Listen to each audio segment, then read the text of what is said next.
Hey everyone, Walter Crosby with Helix Sales Development and another episode of Sales and Cigars.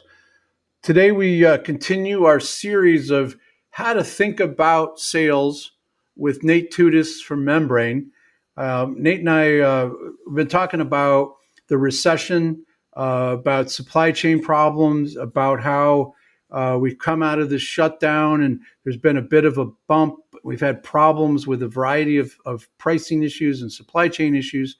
But we both feel that people have blinders on or burying their head in the sand about what's coming around the corner, this economic downturn. Call it whatever you want, but I think we're already in it. I'm no economist, although I did major in economics when I was in college. Um, and I think that we're there. We're starting to see the signs. People are fearful. And we talk about what a CEO and what a chief revenue officer, what they should be thinking about right now, what they could be doing right now to position their sales organization to be successful in an economic downturn. So, like if you go back to 2008 and 2009, what did the company learn? What did you do that that worked? What did you do that didn't work? What should we never do again? Right? These are the things that we can learn from history. But Nate and I talk about, being leaders, taking that role on. And there's a bunch of things that can be accomplished without spending any money, with just being a leader, with being a person, being honest and open about conversations, sharing of information, jumping in and trying to provide the insight from the leadership table to the sales organization, help them understand how those conversations should be had, what that vocabulary is. So I think this is a great episode for folks that want to be thinking about to be ready rather than be reactive later. And salespeople, if you're listening to this, you can be a leader. You can manage up. You can go grab that president and CEO and drag them out to go talk to one of your customers' CEOs or presidents and get that conversation going. There's lots of benefits. We talk about that. So go grab a cocktail, go grab a cigar, strap in for another episode of Sales and Cigars. Thank you. So Nate, we're back again for another monthly episode of how to think about sales, what people should be thinking about sales. So thanks for jumping back on the program again. Thanks for having me on. Is there anything you want to announce about Membrane in your role there? Something new happening? Sure. Thanks for the easy softball there. So was promoted recently to head of partner success. So shifting focus a little bit to helping as many of our partners as we have to be successful with their clients and continue delivering additional results for both our partners and our clients. So one of the ways that Membrane goes to market is through partner relationships with companies like Helix and other organizations who do business development training and such. And you're going to be working with us as partners. You have different levels of partners at Membrane. Mm-hmm. So you're going to be working to help us navigate the world, navigate Membrane itself, and help put together, make it easier for us to deliver Membrane to clients and to get them engaged with it and see all of the benefits, because there are a ton of benefits. There's a constant level of improvement going on with Membrane consistently, right? I mean, consistent, that's redundant, but I think everybody knows what I mean. You're always getting better.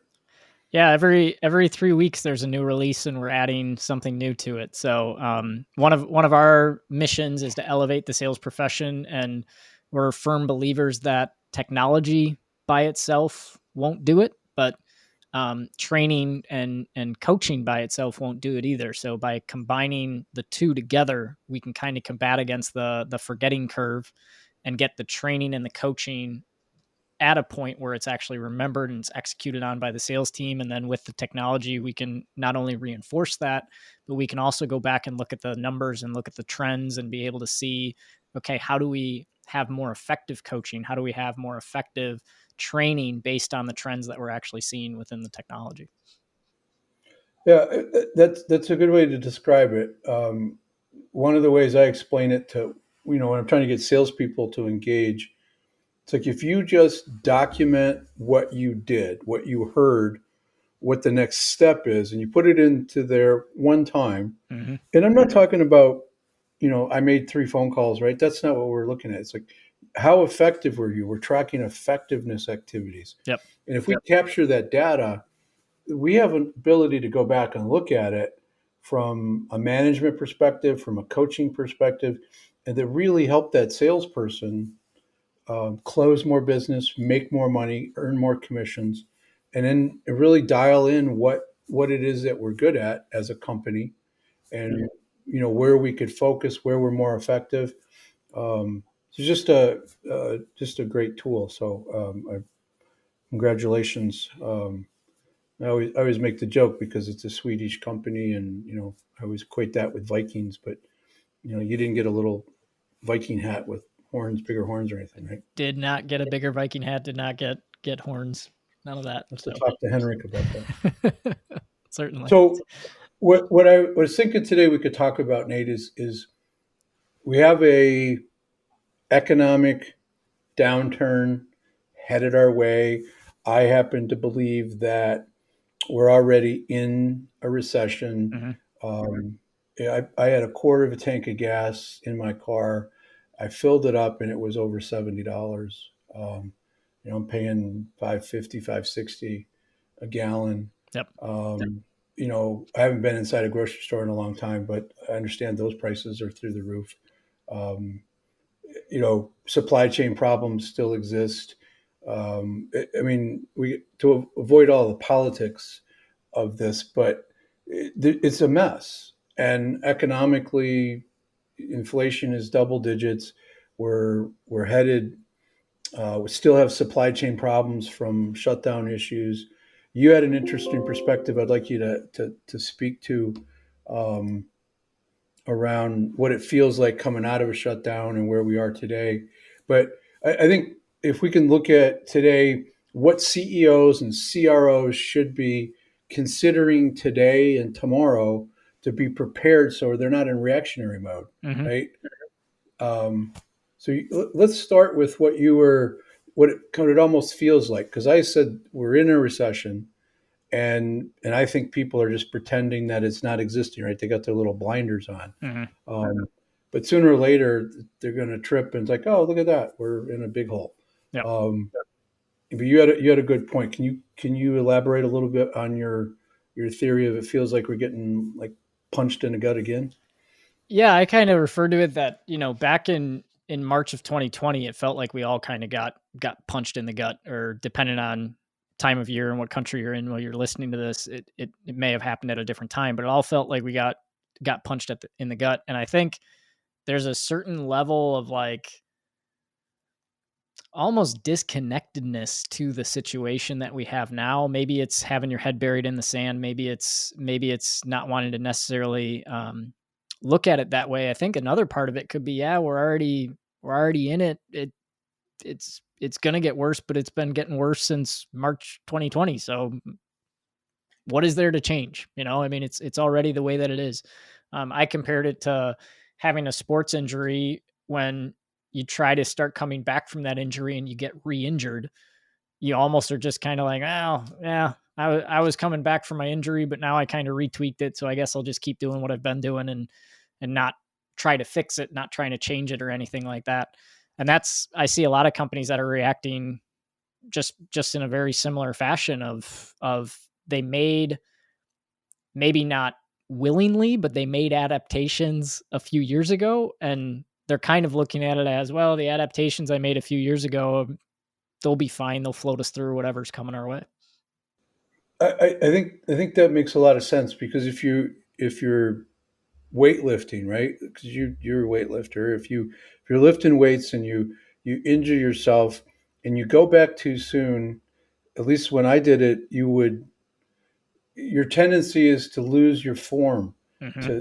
to not practice good technique, and then you re-injure yourself because you're making, doing it poorly. And I think you make a great analogy there that CEOs and CROs are like, all right, it's good right now, right? We're you're getting this bump from the pent up demand, Mm-hmm. and orders are coming in, and things kind of feel like it's okay, but like open up the door and look outside, move the curtains back, look at what's happening out in the world, Mm-hmm. right? There's some stupid decisions that have been made, in various countries and in various departments of our government that we're going to pay for a long time. Mm-hmm. And, and CEOs and CROs can't make that same mistake. We're already seeing people missing their forecasts. We're already seeing people doing layoffs and cutbacks. And that's going to start to trickle down, more and more and more. The stock market doesn't know what's going on. It keeps going all over the place, Mm-hmm. but it's not headed in a great direction. So, what can that CEO and CEO start doing today, start thinking about today to get them prepared for the future? So I'm going to say something that literally just came to mind. So it wasn't necessarily what we had kind of talked about before. But one thing that just came to mind was, and I forget which company it was. I don't remember if it was Apple. I think it was Disney, actually. Now that I'm thinking about it, it was Disney. So no matter what you think about Disney, um, there was a moment, the last recession, 2008, or no, it was actually, it was just with March 2020 when everybody was thinking they were going to get laid off and all that kind of stuff. And the CEO at the time, and I forget if it was Iger, who it was specifically, but he actually had an all hands meeting with all the folks at Disney. And there were a bunch of people that thought they were going to get laid off and they were going to, be done basically because they knew it was coming. They knew the industry they were in. They knew with the shutdowns and things like that they weren't going to have people. And he basically got everybody together and said, "Listen, we're going to be just fine. We're not going to be doing layoffs." And he addressed his people first. So the point that I would make is think about the conversations that are going on at the dinner table for your employees, where husbands are talking to wives, vice versa. I've had friends that have come home and, the husband's coming home saying, "Hey, there was a reorganization of the company already. Gas prices are high, but it's already hitting where I'm at. And they did a reorg and I'm out of a job." And that process is already starting to happen. So I think one of the first things I would say is just as a leader, be thinking about the conversations that could be going on for your employees at home and everything else, and think of ways that you can support your employees in the best way possible.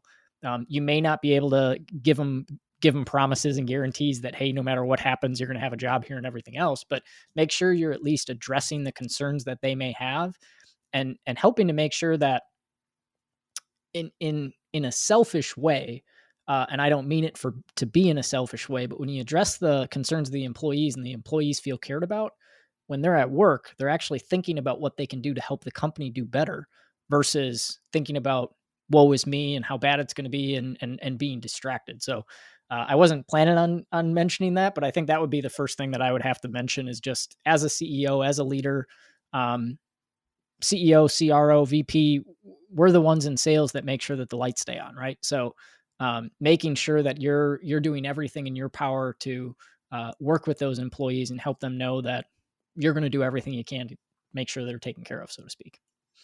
No, I think that's a great advice, that to Mm-hmm. be a freaking leader, right? That's what it is. Having the conversation, whether it be, Disney, like we got tons of cash, we're in good spot. We've got a Mm-hmm. plan. We're going to work through that, right? That's great conversation. But you still need to be the leader when you have to have the conversation around things are going to get tough, and the company's going to be around, but we're going to have to make whatever the story is. You need to have that conversation Mm-hmm. and be honest and forthright.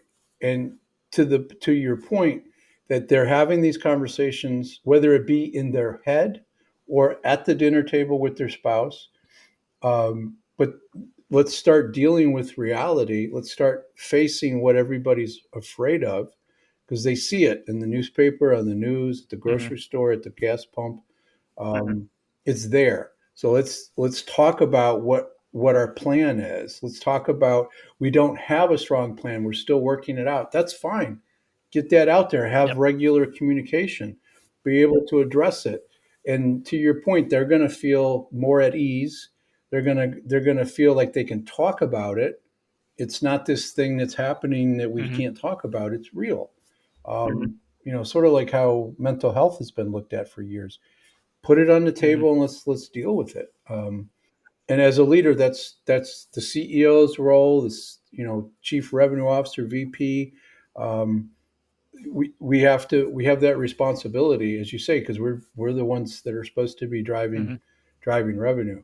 So I think that's a really good place to start with it. Have the conversation, and I think the next thing that they should start to be thinking about is understanding what people they have on the team in the organization and what they're good at, what those roles are that they have, like what are they supposed to be doing, what do they need to be doing. In very simple terms, you've got people that have 5 or 6 accounts that are large, and they manage those accounts. They grow those accounts. They keep those relationships. Well, as we enter that deeper into the decline, into a recession, those have to be protected. So there's things that need to be talked about, like what can we do to protect our share of wallet. We're going to lose some of those. It's just going to be the nature of the beast. So we're going to need people that can go out and talk about value and hunt for new business, because the business that you're losing, other people are losing similar. So we have to have people that really know how to qualify, have conversations that demonstrate value, that really dig in. And those are two different roles. So if we have a bunch of people that are account managers and we don't have enough of the other people, we might Mm-hmm. be in a struggle going forward. So what's that balance? It depends. I think it depends on the organization. And I know that that's something that they should really start to be looking at.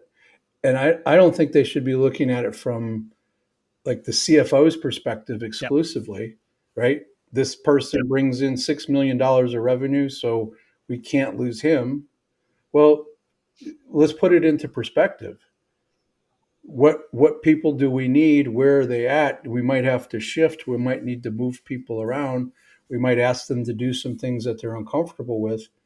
But you got to start looking at that Mm-hmm. before you get into the problem. Am I all wet there? No, I would say that that's definitely something that needs to be considered. I mean, especially when you have big existing accounts and you have one or multiple sales reps that handle large major key accounts for you. There can be cases where that person on the books may look like they're your best salesperson because they're responsible for the most amount of revenue. But if you take away one or two of those accounts because of the way that the recession is, you now may have someone that is in a position that they're no longer supporting the team with that revenue, but they also don't have the skill set, the mindset, the hunger, the drive to go out and hunt and replace that business either, because either A, they got those big accounts a long time ago and they've just been maintaining that relationship, or B, they got put into a position where they already had those accounts and they were kind of, for lack of better terminology, given to them, and they're maintaining those accounts, and they may be really good at maintaining those relationships. And a couple of things to also consider is, how do those two roles interact with each other symbiotically? So what can you be doing now in those accounts to have the right conversations and saying, okay, if we look at these key accounts, we've got one or two relationships. What can we do to develop 3, 4, 5, 6 relationships in there? What can we do to have productive conversations? Same thing we were just talking about with the leader, of understanding the conversation going on inside the head of your employee. go have that conversation with your customer. What's going on inside your head? What are you guys concerned about? What are your fears?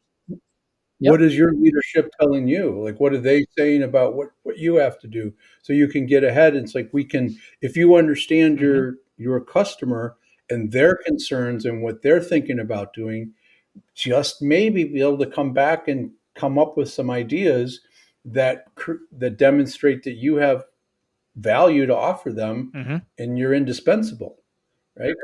That's really what we're trying to establish. So go have those uncomfortable conversations. Go have those conversations that might make, yeah, we're looking to reduce costs, or we're looking to reduce your pricing.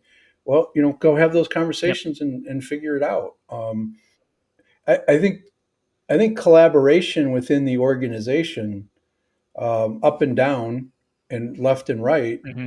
is important because not it's like anything else, right?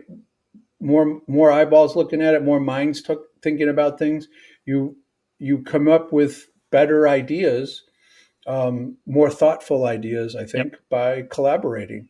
I think that's something that is often not found in Mm-hmm. sales organizations. So maybe that's something that leadership, a CRO or a VP of sales, needs to start to, guys, we Mm-hmm. need to work as a team here. And we're going to have a couple of conversations a month about, here's what we're Yep. hearing, here's what we're learning. What do we think we have to offer? That might Mm-hmm. involve other departments, R&D, operations, shipping might become an issue where they can ship fewer packages. I don't know. Mm-hmm. I'm just spitballing, but that's kind of what happens. If that collaboration might be another component that, is foreign to sales Mm-hmm. organizations, but would have Oh, to be I developed. I can remember an instance. I had a customer that was experiencing some retraction when I was in packaging, and I remember having a conversation with the leadership team, and they were sharing with me some of the challenges that they were going to be facing. And one of the things I don't, it was a while ago, so I don't fully remember how the conversation came up. But one of the things that had come up was that they were going to be going from 3 shifts with a loading dock that was stocked with people to 2 shifts and a skeleton crew on the loading docks.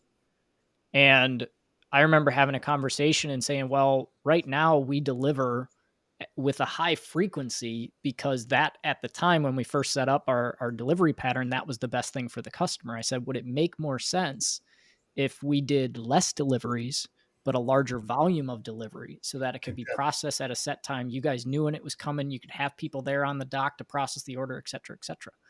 And that ended up being the thing that kept us in place with that customer because we were looking at how we creatively solved problems for them. And it ended up being a better thing for us because our truck only had to stop once instead of stopping multiple times. Um, Right. You end up saving money, and whether you pass that on or not, or whether you're able to, is a different story. But the word that you said was being creative, right? So if you have those conversations and you're looking for collaboration and creativity with the organization, you got to be looking for ways to be helpful, make yourself indispensable. the other component that comes to play there when we think about collaboration between the different departments and whatnot, if you even just think about collaboration between the roles, someone that's more of a relationship manager versus someone that's a hunter. One of the things that I've always found fascinating is that when you look at the best practices from a prospecting perspective, they talk about have case studies, have metrics, have success stories that you can share and you can put in place and you can put in front of a potential prospect to say, hey, look at all the good that we're doing.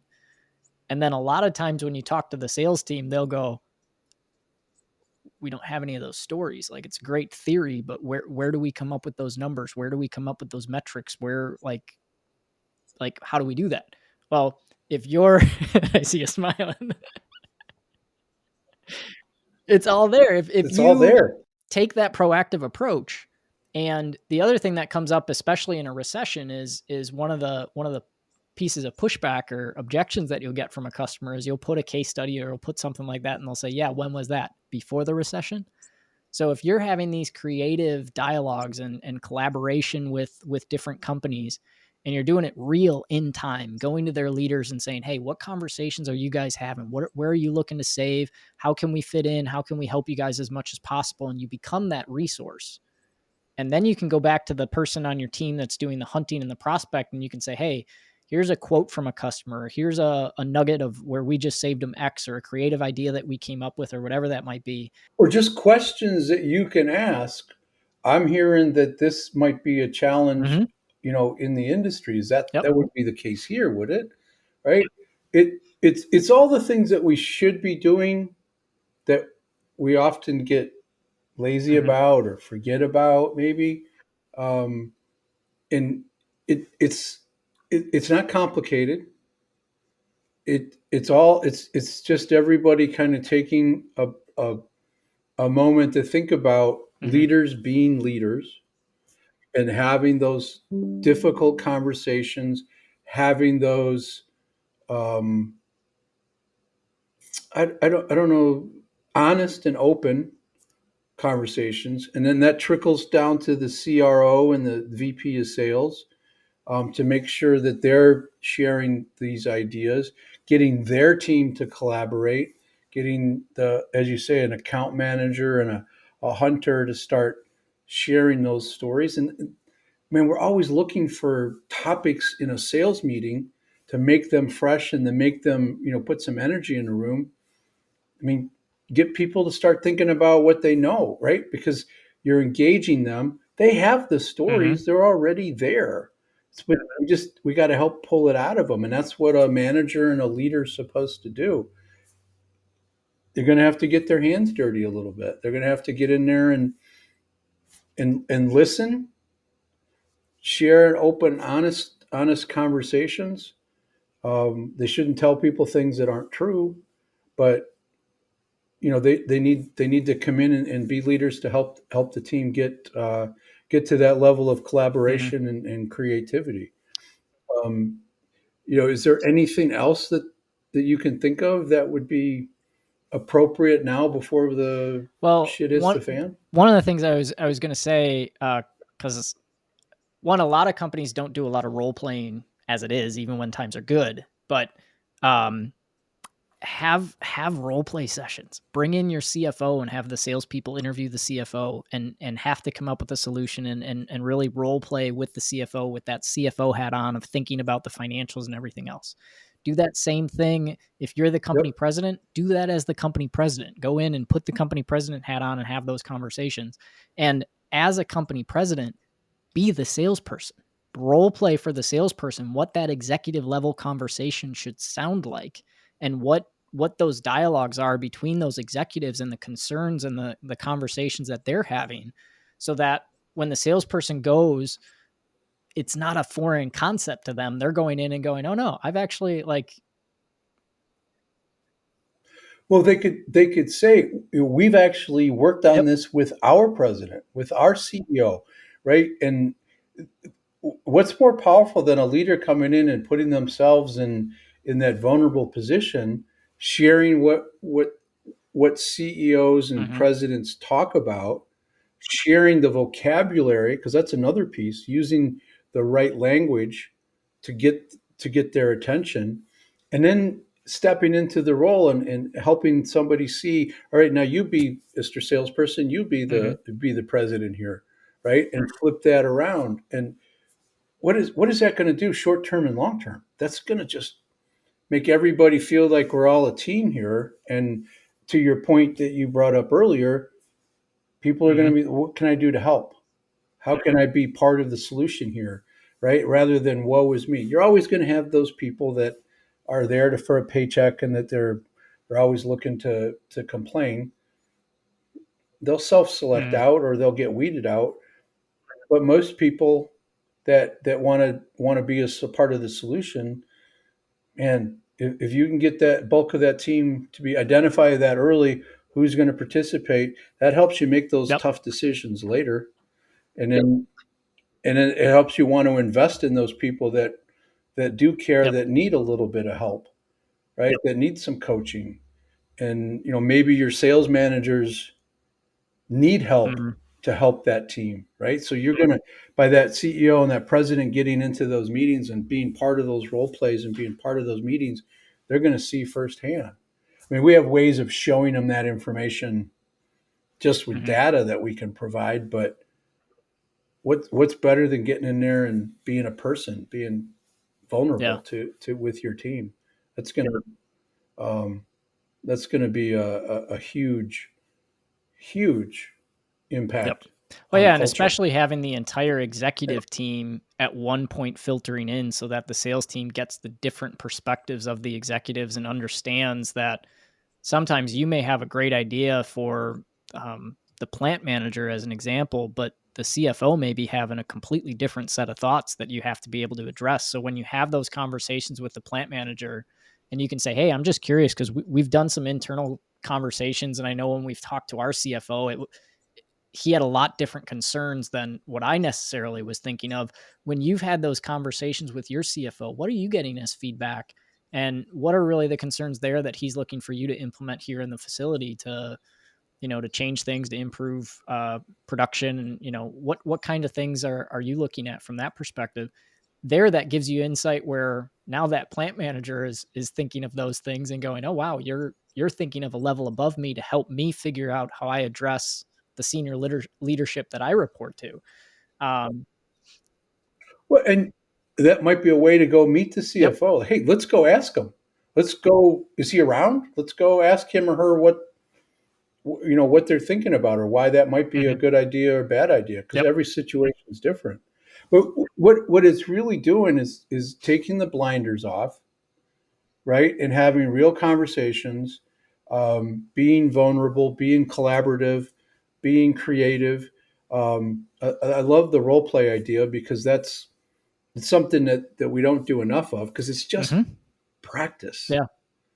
right? And whenever I like suggest, hey, well, let's role play this out, work with me here. There's so much resistance from a salesperson, but it's literally the best way to practice what you're going to do Hmm. when in a safe environment, right? It's like batting practice or football practice, right?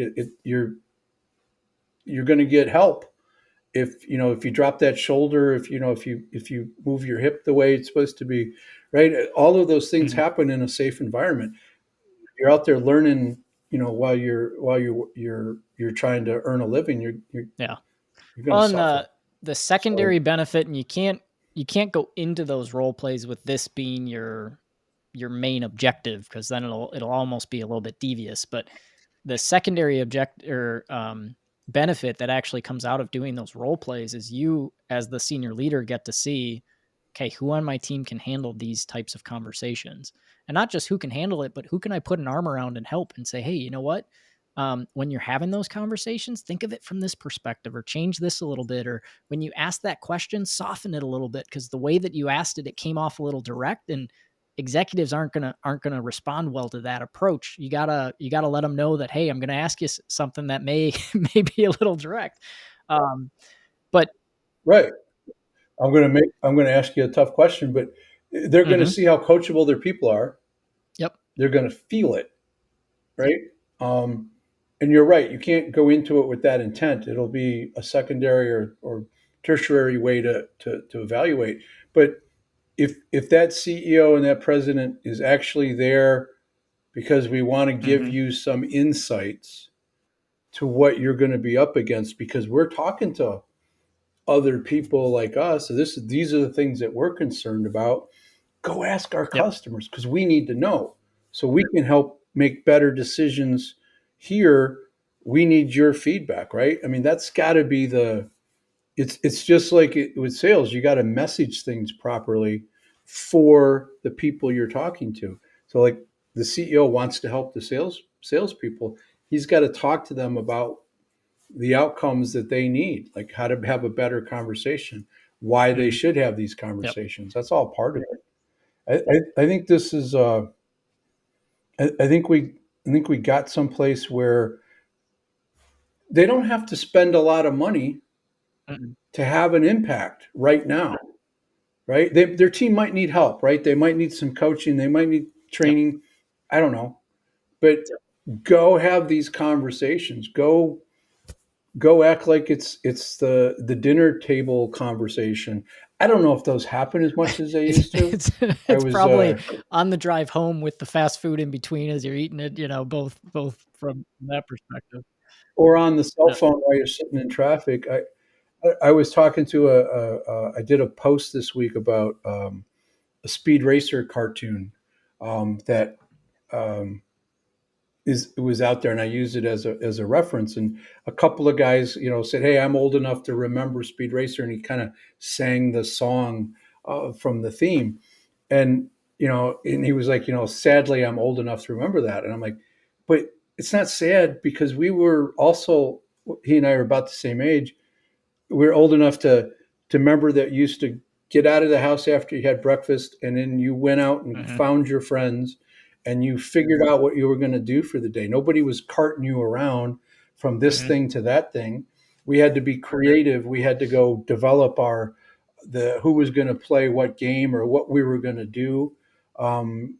We had to. We didn't have screens that we had to actually go Right. interact with people. There were fights, there were arguments. We had to resolve them. Mm-hmm. There were no adults around.